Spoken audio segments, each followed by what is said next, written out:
Okay, let's make a start, because with 1 hour, or 50 minutes, of course, we have limited time, and we've got two things to do today. Firstly, I want to finish our very brief survey of the politics of pre-Viking Britain, with reference to kind of very northern England and what is now Scotland, and say a little bit about what was going on there very, very briefly. You could run a whole course on each of these areas, of course, so we're touching upon these things very, very basically. And then, I hope, you have all read those chapters from the first book of Bede's Ecclesiastical History, and we'll chat a little bit about those, particularly with reference to the process of conversion of the pagan Anglo-Saxons, or that refers particularly to the conversion of Athelbert in Kent, of course, but we can get some other points from there as well, I hope.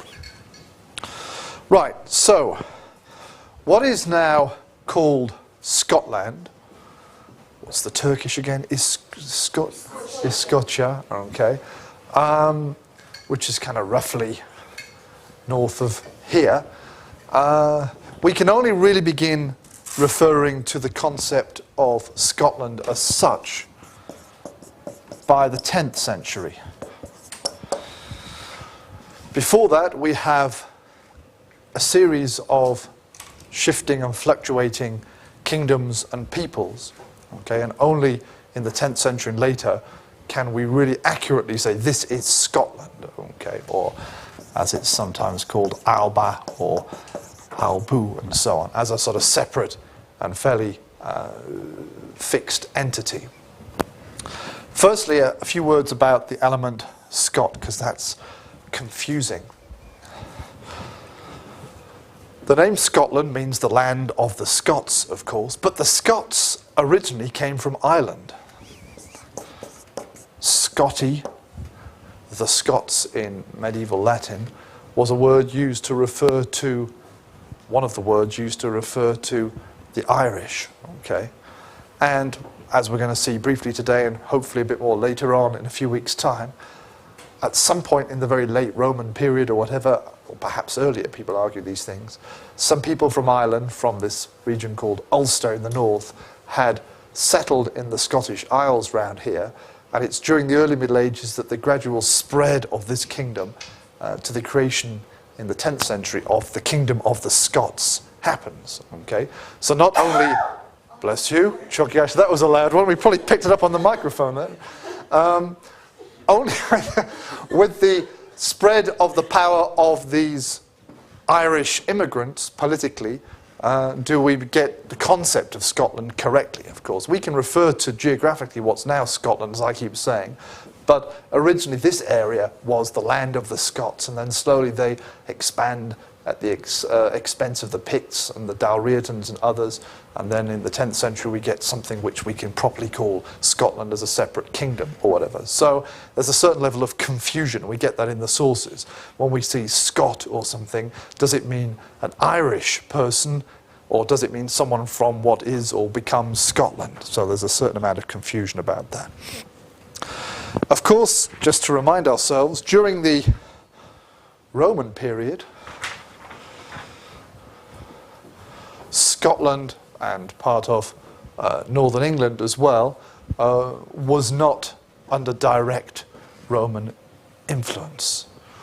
We have the governor Agricola having some success in the north of Scotland, but that was very, very short-lived.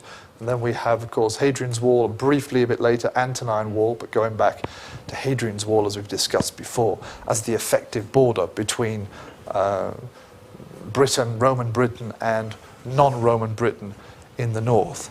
So in terms of looking at Scotland is a continuity, of course. The Roman aspect provides a kind of breaking point in that sense. But gradually, in the post-Roman period, we see the incorporation of what is now Scotland into the broader Christian and post-Roman cultural world, which becomes Britain. I've got two maps here to show the main divisions that we're going to be looking at. Okay, this is the very northern England and southern Scotland. Here we see the two walls marked as well for convenience purposes. So what we might call here southern Scotland, between the two walls, okay, has two main linguistic divisions in terms of the political entities. We've already seen that what had probably been a British kingdom, Bernicia, has become controlled from Bamborough by the arriving Angles, and that history of that area is tied in with Deira. We talked about that last time, and much of the post-Roman period we see the gradual expansion of these Northumbrian regions this way and that way. Okay. In addition to these English kingdoms, however, also in the north, as these had been originally, we see British or Brittonic kingdoms. So firstly the English ones, and we've talked about that already, and now we'll say a little bit about some of these British kingdoms as well.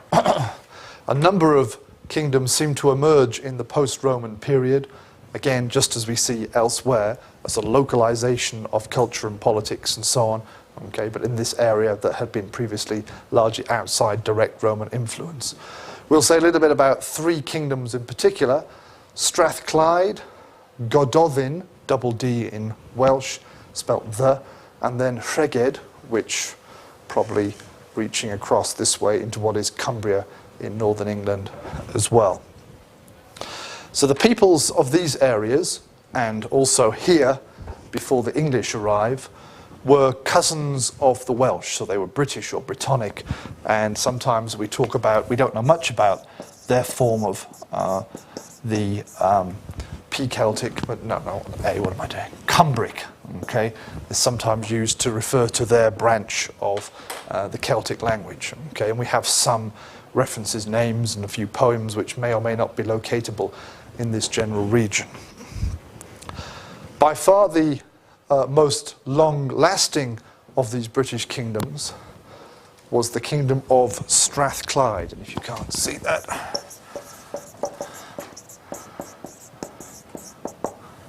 that's as it is in modern kind of anglicised spelling, and it was probably for a long time based at the fortress at Dumbarton.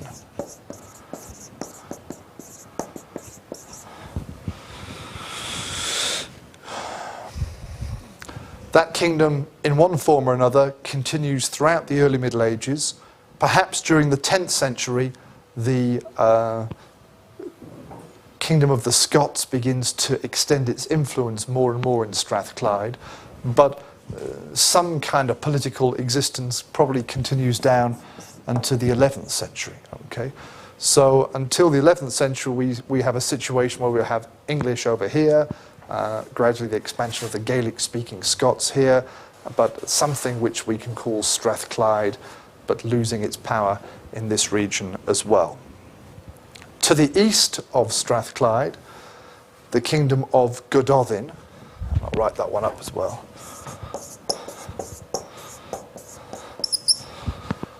which may have kind of spread a bit further down here as well, perhaps, and so on. Does that name also derive from like Woden or Odin, like this? No. That has origins in a tribal name from the Roman period and so on. So there's no, it sounds a bit similar, but no, nice try, but nothing to do with Odin or something like that. Okay.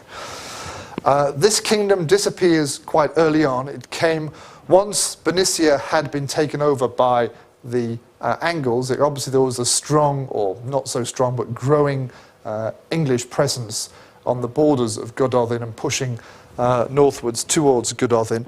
And probably by the early 7th century, okay, we see the end of this kingdom. There is a poem in Old Welsh which refers to a battle between the men of Gododdin and the English probably at a place which is now called Catterick. I don't know if it's on this map or not. Okay, it's just down here. Okay, an attempt by the men of Gododdin to attack the English down there, in northern Yorkshire. They get defeated, kind of slaughtered in effect. And then within a few years, this battle may have happened around about 600.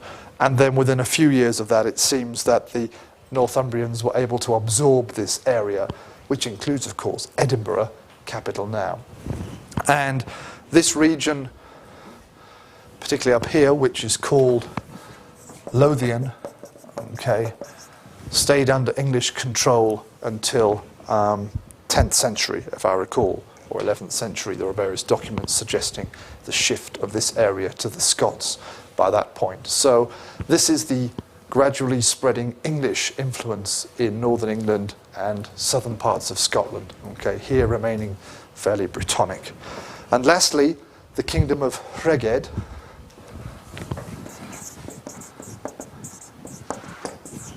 which also disappears fairly early on. We have a few references, but probably during the 7th, or at least definitely by the early 8th century, this British kingdom around here had been again taken over by the Northumbrians and so on. So only here in Strathclyde do we see some political continuation of the British tradition. Of course, the British language, Cumbric or whatever we want to call it, was still spoken in these parts of northern England and southern Scotland for a lot longer perhaps than political independence, but gradually giving way to English and perhaps up here to Gaelic as well. Okay, jumping north of the walls, north of the Antonine Wall, we have, I don't know how clear that is, we have two main entities here. Firstly, as I've kind of marked with this pen, these areas here, we have these settlers from the Northern Irish region called the Ullath, which is Ulster in modern nomenclature, and these Scottish islands round about here settled perhaps quite early by people from Northern Ireland, but we get the emergence of a number of, particularly 3 important clans or family groups, small kingdoms, which eventually coalesce and become the kingdom of Dal Riata, which sometimes is spelt as one word, Dal Riada, and things like that, various combinations of this. And Dal Riata was also a name of a kingdom in Ullath, in Ulster in Ireland, but exactly how they're connected and on is hard to be certain. Okay, and these groups eventually forming and taking over parts of the mainland, and as we said, basically the story is the gradual expansion of this kingdom, both eastwards and to some extent southwards as well, and obviously northwards, to create in the 10th century the kingdom of Alba, or Scotland, as we call it. The people of the sort of main part of northern Scotland, here marked by the blue, are the guys that we talked about briefly before a few weeks ago, the Picts, allegedly the people who've got pictures, drawings on their skin and so on. They are probably the heirs, the descendants of the Caledonians and other northern tribes that the Romans mentioned and were so concerned with and so on. Okay, but the Picts are very interesting because they're kind of, or they have been until more recently, quite controversial. For a long time, it was not clear even what language the Picts spoke. We have some references in terms of personal names and place names and a few kind of strange inscriptions and so on. And for example, 100 years ago or more, some linguists and Celticists thought that the Picts were somehow non-Indo-European. They tried to show connections between what they called the Pictish language and perhaps something like Basque, another one of these non-Indo-European languages which we're quite happy to identify as such, but in France and Spain. Now people say that the Picts were definitely Celtic, or at least their language, we should say, was Celtic, and probably it was related to the P-Celtic languages of Strathclyde and Godolphin and so on. It's just another form of British or Brittonic Celtic, but further north. But we don't have a lot of documents. We can't analyse it in great detail. In addition, we can look at the area of the Picts. We find a series of what are sometimes called Pictish symbol stones. This is one quite famous one, so let's put Pictish symbol stones. And exactly what the images, often very abstract images, and other things on the stones were meant to do was not very clear to scholars. Okay, and they're very characteristic of this region. Again, seem to make the Picts seem to be, one way or another, rather different from their neighbours elsewhere in Scotland and beyond. Some people think that the images reflect maybe tribal groups or something like that. Some of them are thought to represent maybe some kind of language or attempt at an alphabet. That's debated, I think, these days. But again, whatever the meaning of these stones, some of them have more obvious Christian character, some of them perhaps less. They do show a cultural difference, if not a kind of ethnic difference from elsewhere. And lastly, it was been argued, and I think some people still believe this, that the kings of the Picts inherited their kingship matrilineally, that they had matrilineal kingship. What would that mean? They follow the mother's line. Yes, that a guy would become king not through the blood of his father, not from father to son, but through his mother. Okay. Native Americans. Sorry? Most Native American tribes were matrilineal. Right, I see. Okay. Well, probably there have been comparisons and things like that. Now, and some very early documents don't quite state this, but they seem to give some important role to the female connection, and then scholars have put various things together and tried to reconstruct the king trees and so on, and are very uncertain about it. Probably what was going on is that what we sometimes call Pictland was in fact a series of, traditionally referred to 7 kingdoms or provinces, which I've marked out here. We won't go into all their names, but some places still surviving. Caithness up here, and Fife down here, and so on, in Scottish names, and Atholl today as well. And maybe these were a number of kingdoms or sub-kingdoms ruled by their own families, and then one of the lines, often from Fortescue particularly, may have been very powerful and acted as a kind of over-king and controlled the others to varying degrees. And so the reason we can't reconstruct the relationship between the different kings in the documents is they often were not necessarily related. They had different fathers but also different mothers and things like that. So politically, again, we're not sure exactly, but personally, I've always been against this idea. It just seems too kind of crazy to accept for an early medieval context, and there must be some kind of other explanation. It's not saying that power is not transmitted matrilineally in some societies, as Cengiz says, but that in this case, particularly for kingship, rather than just inheritance, it seems a bit extreme, so there must be something else going on. So for many years, the Picts seen as somehow different, and even regarded as perhaps different from ethnically from the other people of northern Britain, but now we generally accept that they were just slightly isolated, and perhaps because of the lack of Roman influence, separate British Celtic people who eventually by the 10th century become replaced. We get the kingdom of the Scots and the Picts in the 10th century being replaced politically by the Irish settlers down there in the Isles as they expand. Okay, that's very, very briefly my survey of early medieval Scottish history. Any questions? Anything you wish to ask about that? No? Okay.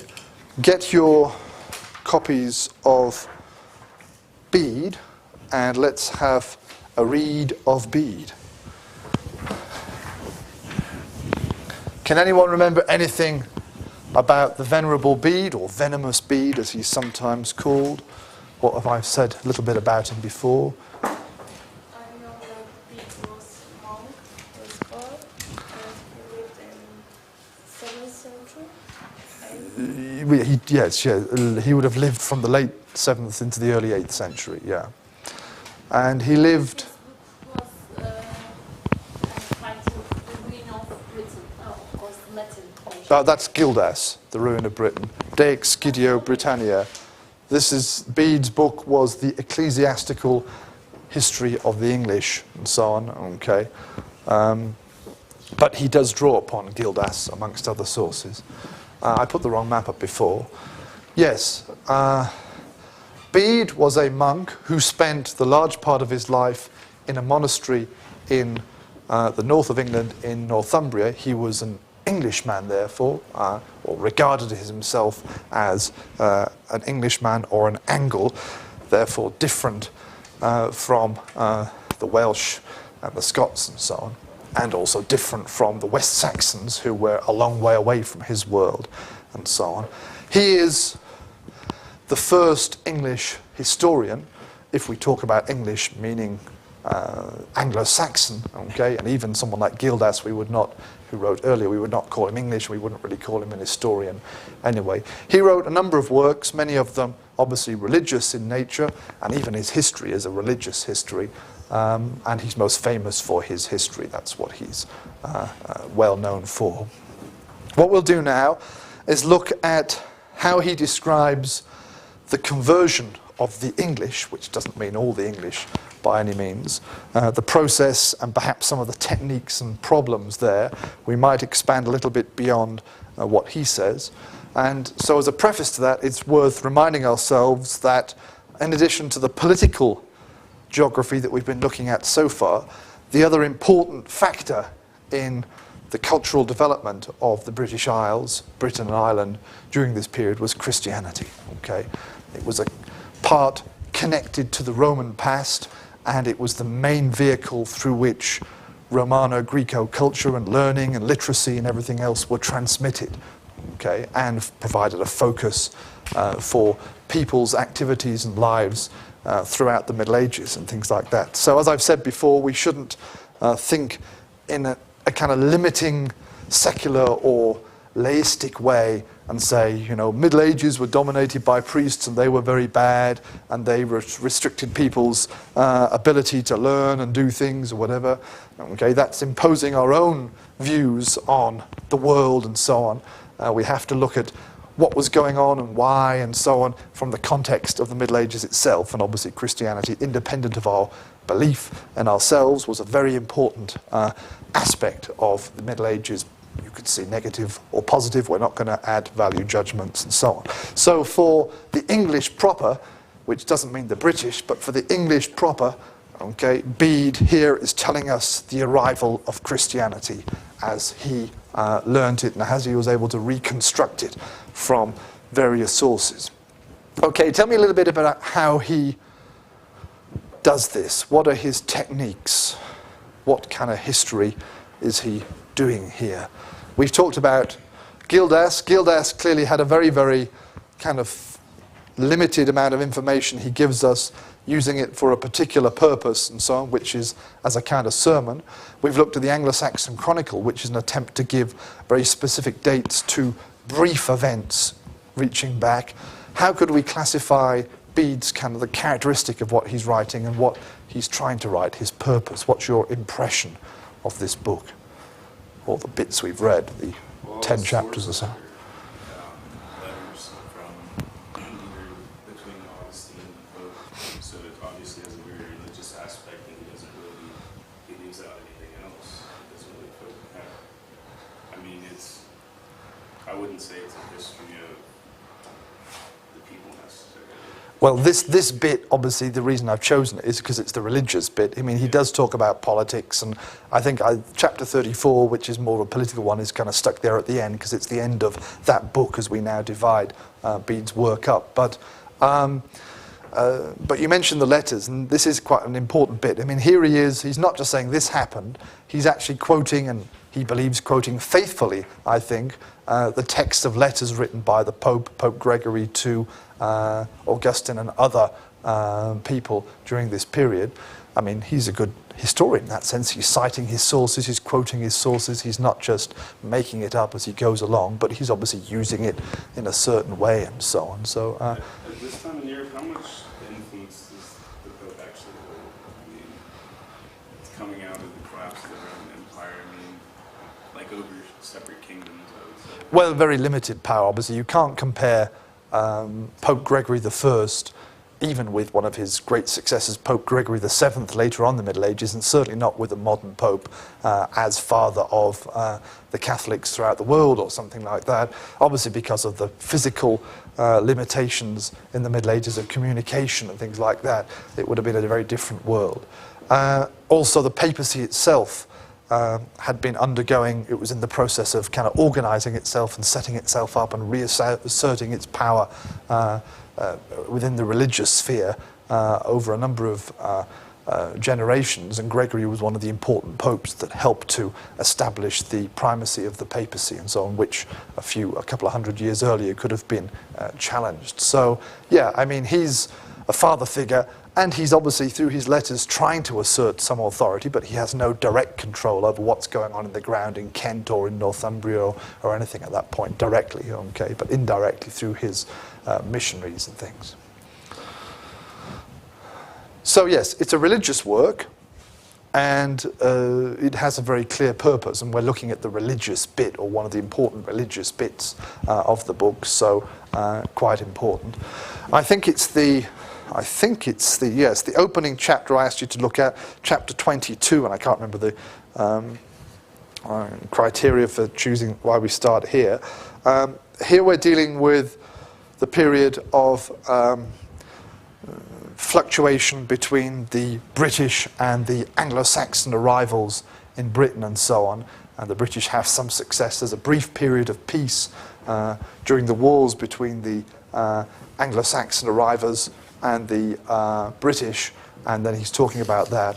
And perhaps for him and for us as well, he briefly mentions Gildas, but then after that, what does he say? A very important point, okay, that he makes with reference to the English in relation to Christianity, or the British in relation to Christianity, in chapter 22.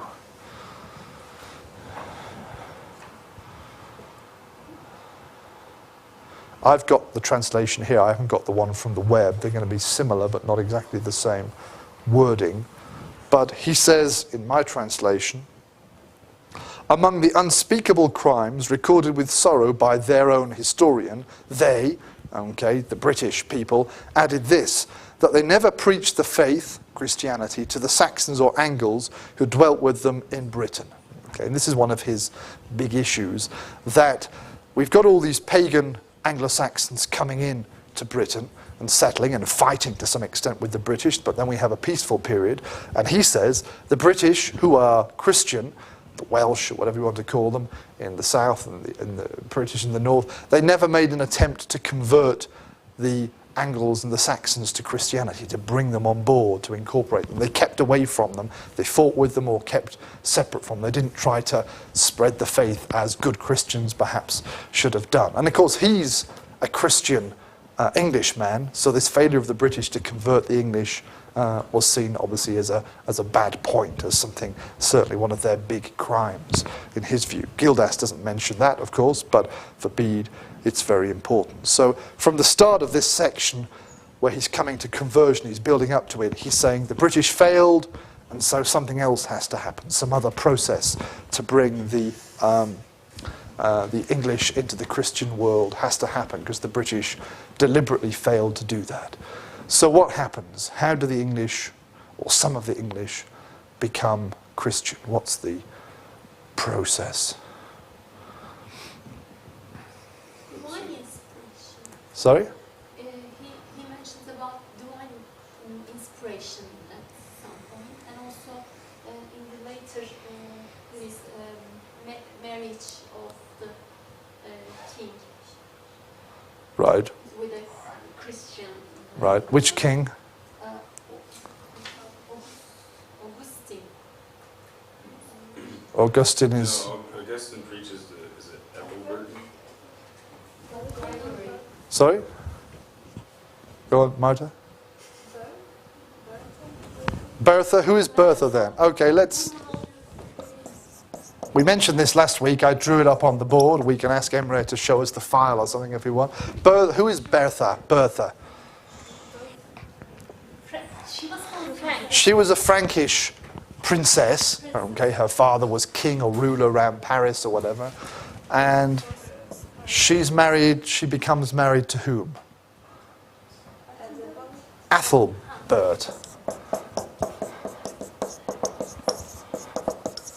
Various spellings of that, but that's the kind of one, the more Anglo-Saxon or Old Englishy spelling, I suppose we could say, okay? So, we have Athelbert, a pagan king, where? Which kingdom? Where is he? Kent. Yeah, okay, which is the closest bit to Northern Gaul, to Francia, being married to a Christian foreign Yabanja wife, okay, who continues to practice her religion, and he continues to be pagan, but they formed an alliance, a connection between the Southern English and the Northern Franks and so on. Okay, that's one point. But how does, she's not the one that converts him to Christianity. How does he become Christian? Though the fact that he's married to Bertha must be important. What's the process that leads to the conversion here? Augustine's mission sent by Pope Gregory. So Augustine, I think it mentions in chapter 23 about how at first Augustine is kind of weary about going because of the distance, the danger between the encounter, but the Pope kind of strengthens him with some religious resolve and is like, have faith in God, go do it anyway. So him and I think, doesn't he send some monks with him? Yeah. They go and then give some gifts and show them what Christianity can offer, I guess. Yes, there's this bit is very briefly sketched, but later on, I think it's the first book in chapter in book 2, if I can find this bit here, where he's telling about the death of Gregory. Okay, Bead also tells us how Pope Gregory, this is a kind of origin legend and myth, I suppose, up to a point. Okay, he says, we are told one day, this is in Rome, okay, we're talking about Pope Gregory, some merchants who had recently arrived in Rome displayed their many wares, their many goods, their things in the marketplace. Among the crowd who thronged to buy was Gregory, who saw among other merchandise some boys exposed for sale, slaves, okay. These had fair complexions, fine-cut features, and beautiful hair. Looking at them with interest, remember he's Italian guy, so like you Turks, dark-haired Mediterranean or something like that, okay. He inquired from what country and what part of the world they came from. They have come from the island of Britain, he was told, where all the people have this appearance. He then asked whether the islanders were Christian or whether they were still ignorant heathens. They are pagans, he was informed. Alas, said Gregory with a heartfelt sigh. Alas, how sad that such bright-faced folk are still in the grasp of the author of darkness, that's the devil, and such graceful features conceal minds void of God's grace. What is the name of this race? They are called Angles, he was told. And that is appropriate, he said, for they have angelic faces. Okay, blah, blah, blah, blah, blah. The joke here, as it's come down to us in Latin, is he's meant to have said, non angli sed angeli. Not English, but angels, okay, because of their white faces, white skin and white hair and so on. And as I said, being dark-skinned and dark-haired, Mediterranean, presumably, there was a great contrast between these people. So then he decides we must bring these people, these angelic English, into God's world and so on. And then they launch this mission, as Cengiz was describing. Yes, and that first chapter we look at has this bit where the guys are kind of a bit uncertain which way to go, and then I think Augustine goes back and Gregory says, no, you stupid boy, go back and finish it, don't stop halfway through and things, and he goes, sorry guys, we've got to carry on. And so then they end up arriving in Kent and so on. They arrive at Thanet, the island of Thanet in the Thames, we are told, and whether by chance or deliberately, they come to Kent where Athelbert already has this Christian wife. And what's Athelbert's reaction? What's his reaction to these Christians, these monks? I wasn't able to come to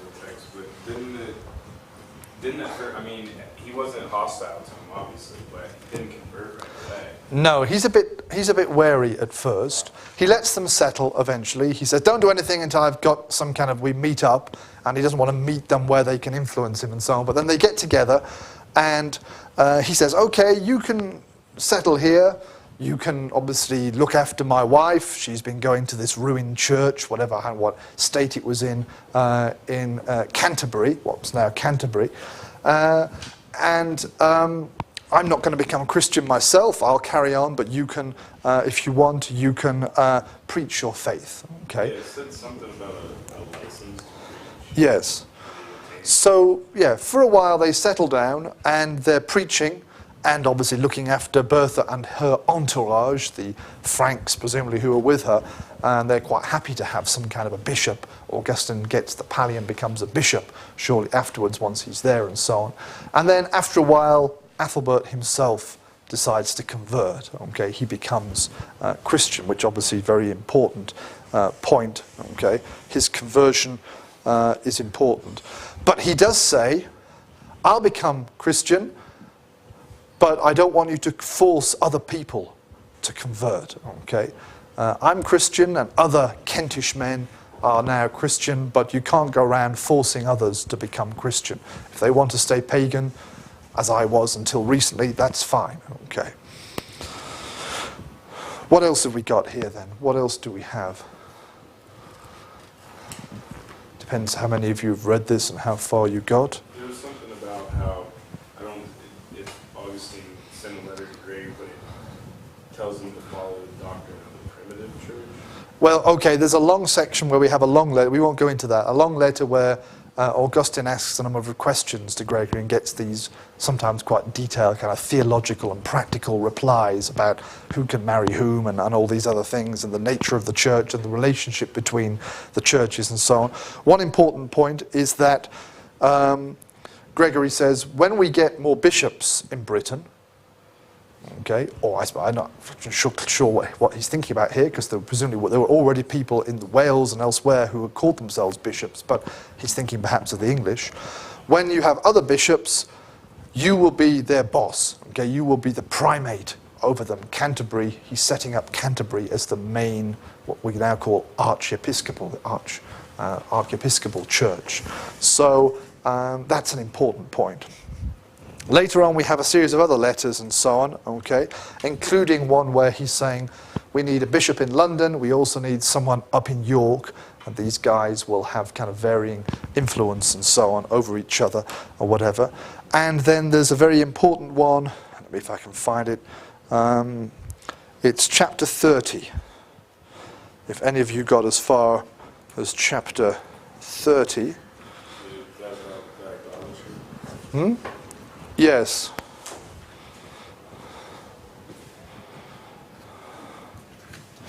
This is a very practical advice about how he should go about dealing with converting the pagans and what to do in this process and how to do it and so on. He says, okay, have come, where am I, to the conclusion that the temples of idols amongst the people, so the pagan temples, should on no account be destroyed. So if they've got some kind of a temple where they're worshipping their pagan gods, don't just go and knock this down. Okay?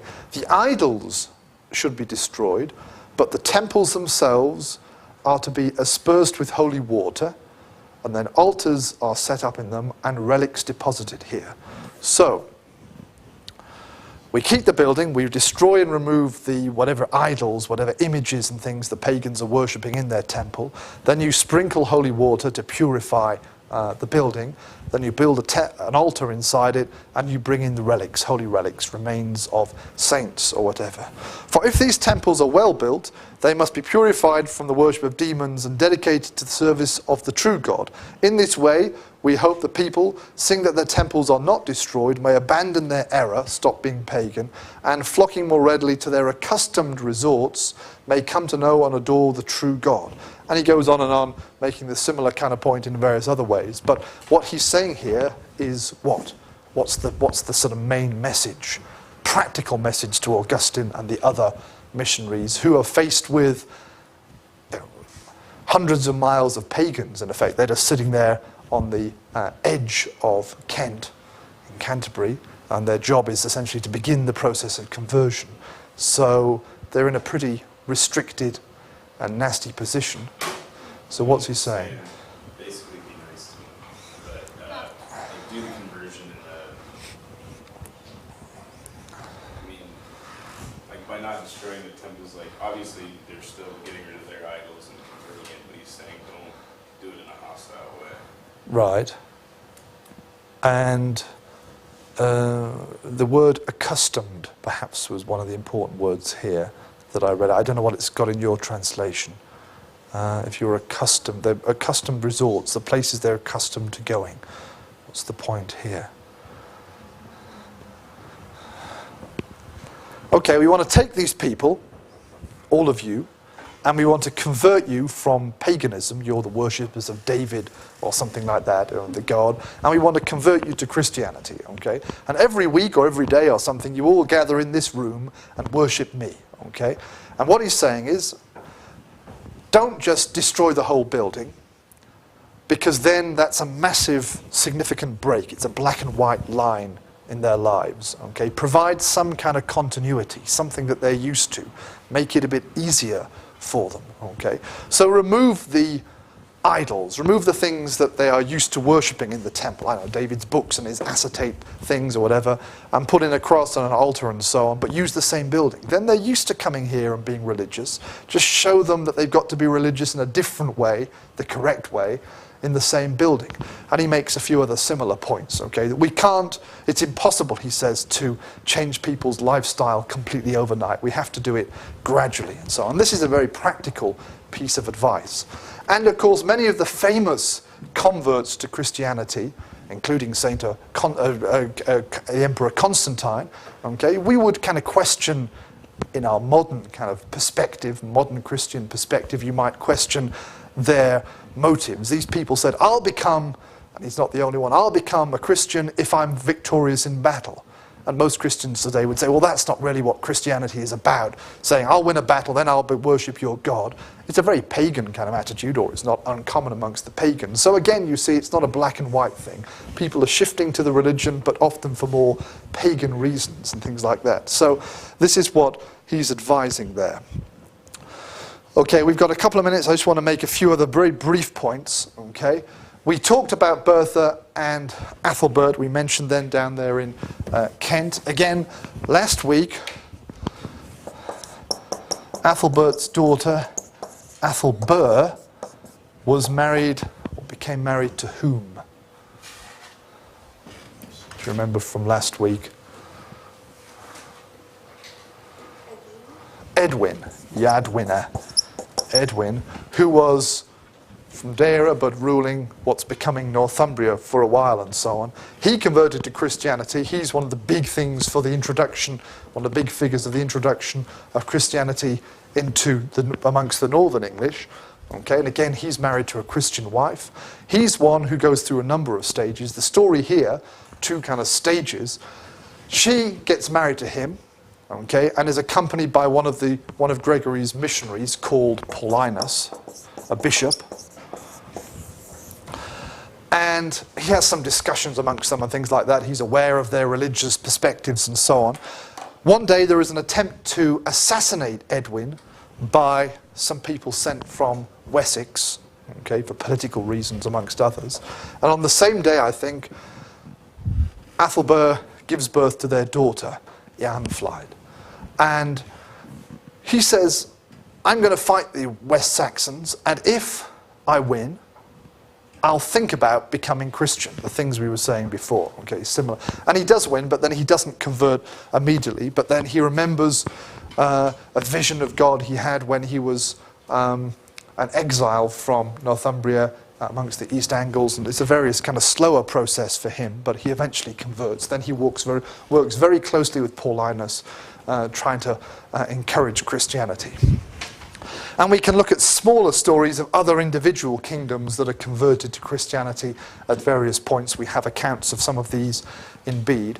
In some cases, a guy converts, but then his son or successor, whoever it is after him, who perhaps hadn't converted or goes back to being a pagan. So it doesn't happen immediately overnight. You get a conversion and then everyone becomes Christian because of the king. Sometimes paganism has a brief kind of reassertion for a generation or so afterwards, and then gradually we have the spread. Okay, so from small beginnings in Kent, we get the connection in Northumbria. We have connections in East Anglia there as well. I mentioned last time that also from the Kentish line we have the connection with Wulfhere, one of the rulers of Mercia, who also a big kingdom in the middle there. So we get the gradual spread during from the late 6th, 7th, and into the early 8th century. We can trace the spread of Christianity, but primarily it's a 7th century process. Okay, we'll stop there because we run out of time. But there are plenty of things we could have said more. We might pick up on some of these ideas when we also look at, starting on Thursday, looking at the early history of Ireland during this period. We can see some similarities. We'll also look at the politics, and we'll look at the religious side of Irish history during the pre-Viking period as well. So I have a bibliography for you all. Quick question.